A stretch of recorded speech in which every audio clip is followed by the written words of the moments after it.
ராஜருக்கு வீடு பழம் மோதிரும் சொல்ல நாம் பார்க்க போறேன் மெல்ல.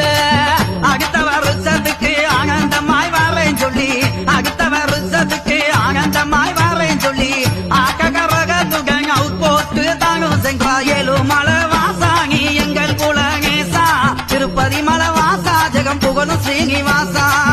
அவுட் போஸ்ட் பக்கத்திலே அம்பலக்காரர் மண்டபத்தில் அவுட் போஸ்ட் பக்கத்திலே அம்பலக்காரர் மண்டபத்தில் அழகுமலை மாயலகன் ஆனந்தமாய் பள்ளி கொண்டார். அனந்தமலை காடு அது ராஜருக்கு வீடு பழம் மோதிரும்